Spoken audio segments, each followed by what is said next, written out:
Have you ever met someone and within 5 minutes your whole body knew, but your brain tricked you out of it? That weird flicker of energy that made your stomach tighten, your breath shortened, your instincts whispered, something's off, but then the charm hit. The warmth, the validation, the I've never met anybody like you. And suddenly the flicker got renamed chemistry. That is not chemistry, that is conditioning. Your nervous system recognizing a predator's pattern and mistaking it for home. The first rule of the Black Cat dating code is this. If your body and your brain starts negotiating, you are already in danger. Because women like us do not get fooled by men, we get fooled by familiarity. The tone of voice that sounds like safety because it mirrored our fathers. The mixed messages that feel like love because they echo our childhood. The push-pull that feels intoxicating because it keeps our adrenaline alive. You are not naive, you are neurologically programmed.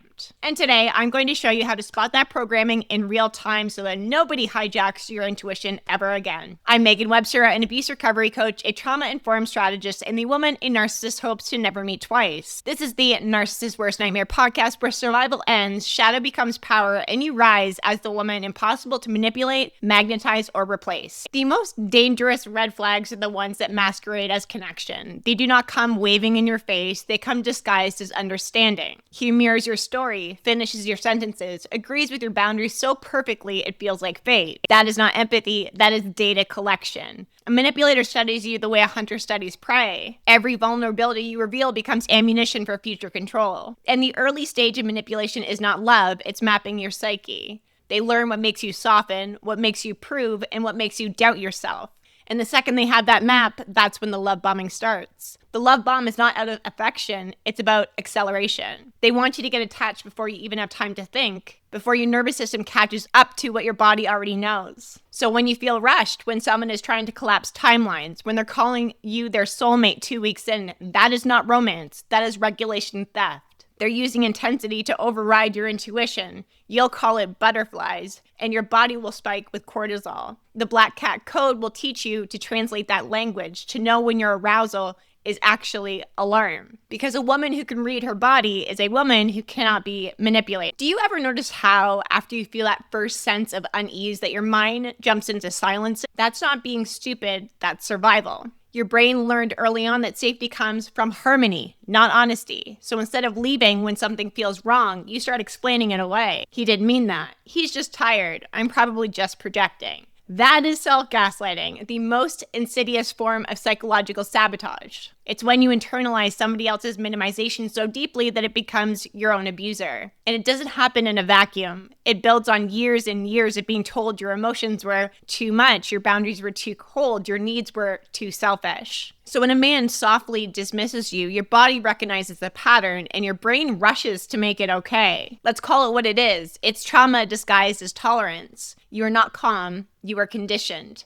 You are not giving him grace, you are repeating the script. The Black Cat dating code demands brutal honesty with yourself because you cannot spot manipulation if you're still protecting the fantasy of being the cool girl. You can't catch a red flag if you're committed to proving you're healed enough to handle it. Discernment isn't cold, it's clarity. And clarity is the ultimate threat to control. Your body will always know before your brain. Long before you can explain what's wrong, your system is already broadcasting the alert. Your shoulders will feel tense, your jaw is locked, your breath will shorten. But because you were taught to prioritize politeness over protection, you override the alarm. And predators, narcissists, abusers, avoidance will rely on that. They don't just charm you, they entertain you. They mirror your rhythm, your breathing, your emotional pace until your nervous system starts syncing with theirs. That sync feels like connection, but it's actually control. When somebody's energy hits your body and you feel an instant flood, that is not chemistry. That is a nervous system hijack. It's the same adrenaline that used to spike when you were a kid walking on eggshells. Familiar does not mean safe.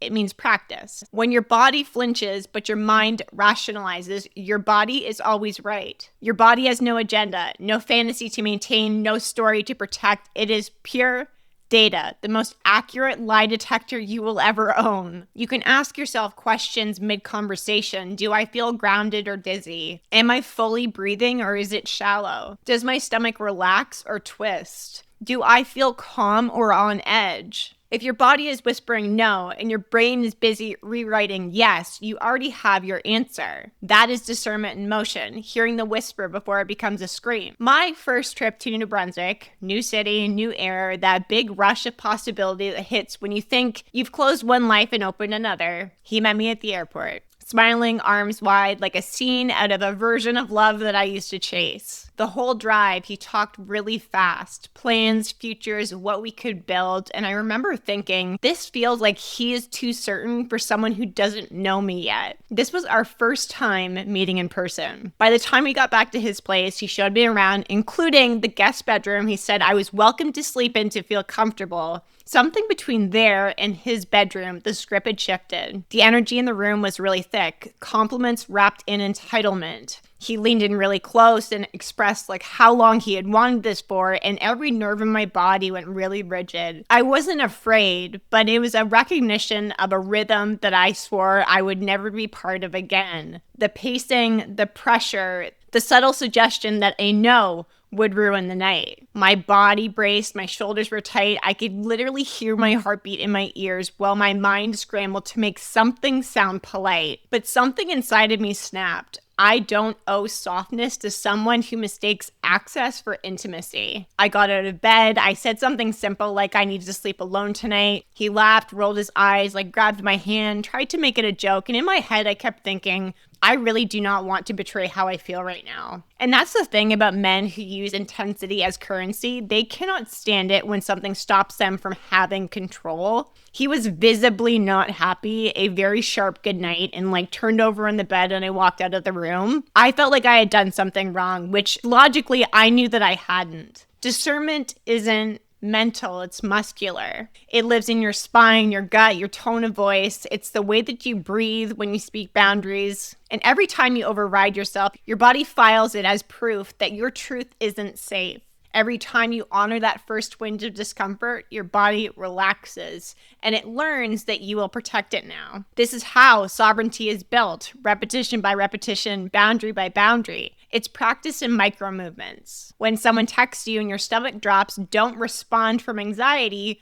Pause, wait until your breath is steady again. When a date feels off but you can't explain why, do not seek validation, seek stillness, because that is where your intuition actually shares from. Your body is a safe space when you stop treating it like an inconvenience. You want to not be able to be manipulated, get intimate with your sensations. The black cat edge is the woman who doesn't need proof because she trusts the pulse beneath her skin. Because your body will never lie to you. It speaks in contradictions and releases, in breath and pressure, in every small change that you've learned how to ignore. It tenses before your mind frames a thought, and the tension is the truth. It's the first layer of the black cat code, listening to the language that's underneath your logic. Predators depend on your disconnection from that language. They don't come at you with obvious danger. They arrive wrapped in the exact rhythm that once made you feel safe. They study how you exhale, how you tilt your head, how your tone softens when you're understood. Then they mirror it until your body believes it's met itself.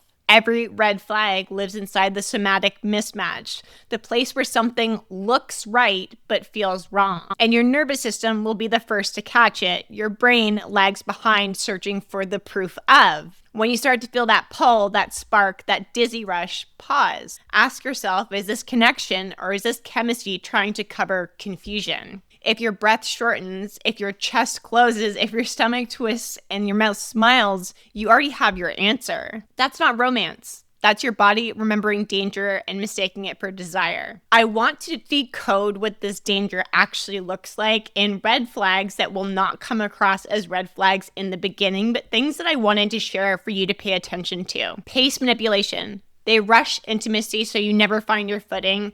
I just know what I want. Why wait when it feels so right? Your mind will call it passion, but your body will start to panic. Healthy love can breathe. If it can't, it is lust, not love. Boundary mirroring. Every boundary you name is instantly honored in words, but never tested in action. They are taking notes, not respecting limits. The mirror will feel flattering until you realize it's only you reflecting back. Selective vulnerability. Every trauma confession hooks your empathy. You lean into comfort to prove that you're safe. That is not intimacy, that is recruitment. True vulnerability grows with consistency, not a confession. Micro discrediting, tiny dismissals. You're reading into it. You're too sensitive. They teach you to question your own perception until you abandon it entirely. Every single time you let it slide, your intuition gets quieter. Identity fast forwarding. We're a team. You're the one. You're my person very early on. They're manufacturing a future so you don't evaluate the present.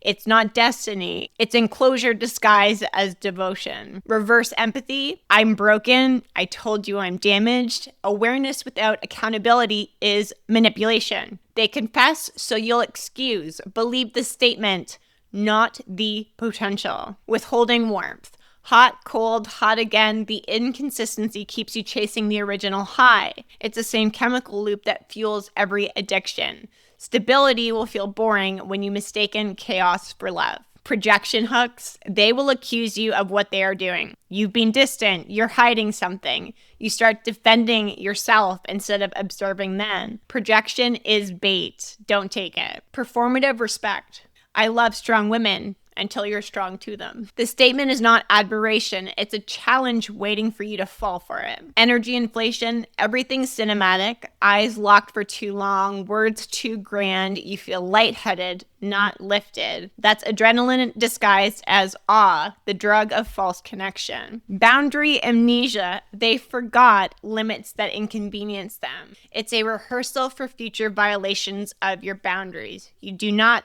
remind them. You remove them. Triangulation or the crazy ex narrative. Every ex is unstable. They script you as the good one. It's not a compliment, it's foreshadowing, and soon you'll be next in the crazy ex story. Faux accountability. I'm sorry you feel that way. Gifts instead of growth. Apologies without repair are emotional tranquilizers. Watch for the action, the behavior, and the pattern, not sentimental words. Spiritual bypass, astrology, therapy talk, trauma lingo, all perfectly recited, never embodied. That is not healing. That is hiding. Insights that don't transform is manipulation in spiritual clothing. Moving goalposts. You meet the standard and they raise it. And that's control through fatigue. Healthy love does not make you addition. Gift weaponization. Big gestures that later become receipts. If I didn't love you, I wouldn't do this. Real generosity gives freedom, not debt. Status siphoning. They love your shine until it overshadows them. Then admiration turns to critique. Your partner shares your light. A parasite drains it. Covert competition, sarcasms that cut, compliments with teeth, a little back and forth here and there that shrink your peace, and that's how they win. If you have to dim your light to stay loved, you're already lost. One of my mom's favorite sayings is, if it costs you your peace, it's too expensive. I want to be very clear here. Not everyone is a narcissist, an avoidant, or an asshole. There are ways that we use our discernment that is not suspicion. It's truth recognition. It's the union between intuition and regulation. When your nervous system is calm enough to let your instincts speak. But when you're dysregulated, everything familiar feels safe, even pain. But when you're grounded, you can sense the difference between excitement and escalation. Manipulation doesn't spike your heart rate. Integrity slows it down. Love does not rush anything. It actually roots. Discernment is also not something that's built in the mind, it's practiced in the body. Each pause before replying, each deep breath before a yes, it starts to rewire your trust inward. That's the repetition work of sovereignty. You teach your body that stillness is safe again, that presence is the predator's poison. They can mimic confidence but never come. When you are still, their chaos has nowhere to land. That is the essence of the Black Cat Code, silence that sees. I had a client come to me. She was brilliant, successful, emotionally aware, the kind of woman who had done all of the healing work. It could recite every single red flag in the book. But every man she met still felt like a variation of the same story. Charming, intense, unavailable in the exact way that kept her chasing. They said the right things, offered her just enough intimacy to keep her hooked, and then pulled back the second that she relaxed. She kept asking, why do I attract the same kind of man? And what I had shared with her was, you don't attract them. Your nervous system recognizes them, and the electricity that you think is connection is your adrenaline. It's the high that your body associates with love because it's what it was trained to survive. She felt like every date was like a movie montage when it was really her nervous system in fight or flight, mistaking chaos for chemistry. But then she had a breakthrough point. She met someone different. They were calm, consistent, gentle, and kind. And instead of feeling drawn in, she felt quite bored. Her nervous system was not lighting up, and she almost walked away. But when we talked about it, I told her that boredom is not the lack of connection. It's actually the absence of danger that she recognizes as love. I remember her taking this really long breath, and she said for the first time in her dating life, it felt like she was maybe not running towards a high, that she was able to regulate herself even though it felt uncomfortable. Within the next couple of weeks, something had shifted. She said that she didn't feel the same way about the silence. She learned the power of pause and started using her body as a filter. It helped choose who she let close, who she trusted, and what she called love. That is what happens when a woman learns to pause before she pours out energy, love, and attraction to somebody else. She stopped chasing adrenaline and was only meeting with men who fit a different standard of what love looked like for her. Discernment and boundaries are like sisters. One detects and the other one decides, and together they make you untouchable. You began this episode remembering the moment your gut whispered and your mind argued, but now you know you don't need to decode anyone else anymore. You can read your own energy, that your body is the best red flag detector. Your silence is a boundary, and your peace is your power. This is what discernment will do. It turns survival into sovereignty. It happens when the girl who justified everything becomes the woman who explains nothing. The next time someone wants to play the game, remember this. Your energy is a warning label. Your calm is the consequence, and your intuition is the power they will never see coming. If this episode cracks something open in you, good. That means you're not just listening, you are evolving. Share this with another woman who needs it. Hit follow so you don't miss the next one. Send me a DM on Instagram and tell me what landed the hardest for you. And I know you are ready to do the deep work. Master your discernment, set the standard, and date from your dark feminine power. Join us inside of the Black Cat Academy. The link below is to join. This is the Narcissist Worst Nightmare podcast. And remember, not all red flags look like flags. Trust your gut. She knows best.